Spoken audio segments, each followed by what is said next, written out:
حضرت عروہ کہتے ہیں کہ لوگ صحابہ حضرت عائشہ کے دن زیادہ سے زیادہ نذرانہ بھیجا کرتے تھے. حضور علیہ الصلوۃ والسلام نے اپنی ہر زوجہ محترمہ کے لیے ایک دن رکھا تھا, اور ایک دن ان کے گھر ہیں ایک دن ان کے گھر ہیں. تو جس دن حضرت عائشہ صدیقہ کی باری آتی تھی نا, تو صحابہ کرام حضور کے حضرت عائشہ کے حجرے میں تشریف لانے سے پہلے ہی دروازے میں اپنے بچوں کے ذریعے یا اپنی خواتین کے ذریعے تحفہ بھیجا کرتے تھے, اور حضور جب تشریف لاتے اور ام المومنین کو تحفے اچھے لگتے تھے تو سرکار ان کو دیکھ کر دعا کرتے تھے.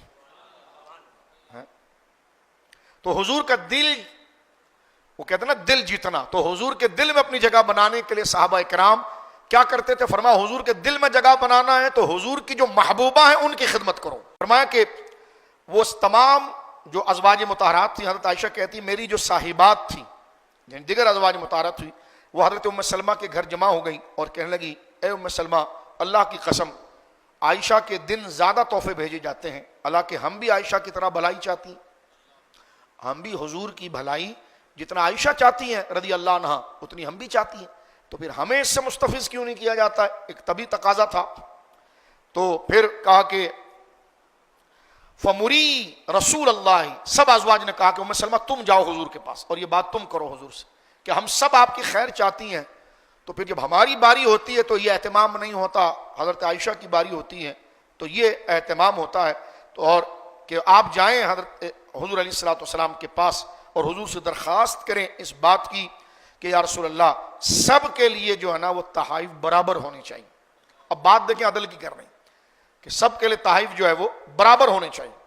کہتی ہیں کہ قالت فذکرت ذلک, جب میں نے حضور سے ام سلمۃ للنبی سرکار سے جب میں نے کہا یا رسول اللہ, اب دیکھیں ام المؤمنین حضرت عائشہ کا مقام کہ یا رسول اللہ یہ زیادہ تحفے حضرت عائشہ کے ٹائم پر زیادہ آتے ہیں جس دن ان کا دن ہوتا ہے, ہم بھی آپ کی ازواج ہیں, ہم بھی آپ کے لیے دل اسی طرح صاف رکھتی ہیں اور ہم بھی آپ کی اطاعت و فرمان برداری ایسی کرتی ہیں جیسے قرآن نے کہا ہے, تو برابری ہونی چاہیے. تو کہتے ہیں کہ جیسے ہی حضور کو میں نے یہ کہا قالت فاعرض عنی, حضور نے چہرہ پھیر دیا اپنا. ام المومنین کہتی ہیں حضرت سیدہ ام سلمہ کہ حضور نے چہرہ پھیر دیا. وہ فرماتی ہے کہ رسول کریم صلی اللہ علیہ وسلم نے مجھ سے چہرہ پھیر لیا, پھر جب میں نے پھر حضور کو متوجہ کیا تو دوبارہ حضور نے چہرہ پھیر لیا, اعراض کیا, نہیں مارا, نہیں سنا, یہاں تک کہ آپ صلی اللہ علیہ وسلم اپنے چہرے کو پھیرا. فرماتی ہے جب میں نے تیسری بار حضور سے عرض کی تو حضور علیہ الصلوۃ والسلام نے حضرت ام سلمہ سے یہ جملہ کہا یا ام سلمتا لا تؤذنی فی عائشہ, خاموش ہو جاؤ ام سلمہ, مجھے عائشہ کی طرف سے تکلیف نہیں دینا. تو جو تم نے اتنی موٹی موٹی کتابیں لکھ ماری ہے حضور کے سامنے جا سکو گے؟ اس روایت کو آپ دیکھیں, جس طرح حضور نے سیدہ زہرا کے بارے میں فرمایا مجھے تکلیف نہیں دینا, تفضیلی صاحب ون وے ٹریفک نہ چلائیں پورا سنی بنے, اس طرح حضرت عائشہ کے لیے بھی فرمایا کہ مجھے تکلیف نہیں دینا. خوش نصیب ہے وہ جو حضور کی ساری نسبتوں کا احترام کرتا ہے. تو حضور کے یہ جملے ہیں, یہ مسلم شریف کی حدیث ہے, بخاری میں بھی مسلم میں بھی, دونوں متفقون علیہ. بخاری میں 3775 پر یہ روایت موجود ہے. فرمایا لا تؤذنی فی عائشہ فإن, تم مجھے عائشہ کے بارے میں تکلیف نہیں دینا. اور یہ بار بار بول رہی ہوں نا تو سن لو پھر عائشہ کا مقام. رسول اللہ خود فرما واللہ, خدا کی قسم, حضور خود کہتے اللہ کی قسم, حضور خود قسم اٹھاتے اللہ کی قسم, ما نزل علی الوحی وَأَنَا فِي لِبَاحِ امْرَأَةٍ مِّنْكُنَّ غَيْرَهَا.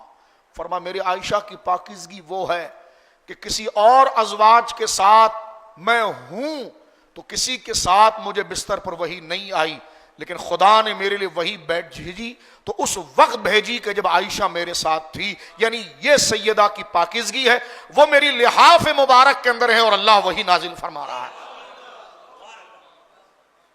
الطیبات للطیب, دیکھو بالکل قرآن کے مطابق الطیبات للطیبین والطیبون للطیبات. جب حضرت ام سلمہ واپس آ گئی نا اور انہوں نے آ کر تمام ازواج سے کہا کہ سرکار تو ناراض ہو گئے, اور حضور نے فرمایا کہ مجھے عائشہ کے بارے میں سوال کر کے تکلیف نہیں دینا, عائشہ کی تعریف کر کے مجھے خوش کرنا. یعنی مراد یہ ہے کہ عائشہ سے خوش ہو جاؤ تو میں تم سے خوش رہوں گا.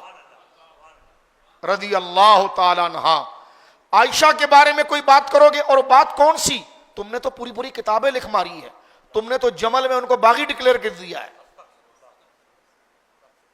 میں بھی دیکھتا ہوں کہ تمہارا خود ساختہ تصوف تمہیں بخشواتا ہے. یہ حدیث سامنے کھڑی ہیں. ان ازواج مطہرات میں کیا تکلیف کی بات کی تھی؟ اتنا کہا تھا یا رسول اللہ ہمارے صلی اللہ علیہ وسلم ہمیں بھی برابر کر دیا جائے, کیونکہ ہم بھی اپنے دل میں آپ کے لیے وہ پاکیزگی رکھتی ہیں. حضور نے اس بات کو بھی فرما, یعنی حدیث کا مطلب یہ ہے کہ تم نے ترجیح کیسے دی اپنے آپ کو عائشہ پر, تم نے برابری کیسے کی عائشہ سے, یہی مطلب بن رہا ہے اس حدیث کا. اور اشارہ یہ بن رہا ہے کہ اگر مجھے راضی کرنا چاہتی ہو تو جو کہہ رہی ہو نا کہ ہم آپ کے لیے دل سے درست ہیں, تو یہ راز آر سن لو, دل کی درستگی جب ہوگی کہ جب دل عائشہ کی محبت میں رہے گا. میری عائشہ کا تم احترام کرو گے تو میں تم سے محبت کروں گا, اور اس کے لیے باریک بات کرو گے تو مجھے اس کی تکلیف پہنچے گی. اور فرمایا پارسائی عائشہ کیا ہے؟ وَأَنَا فِي لِحَافِ امْرَأَةٍ مِّن كُنَّ غَيْرَهَا. فرمایا نزل علیہ وحی, عائشہ کی پاکیزگی یعنی میری ماں کی پاکیزگی بیان ہو رہی ہے.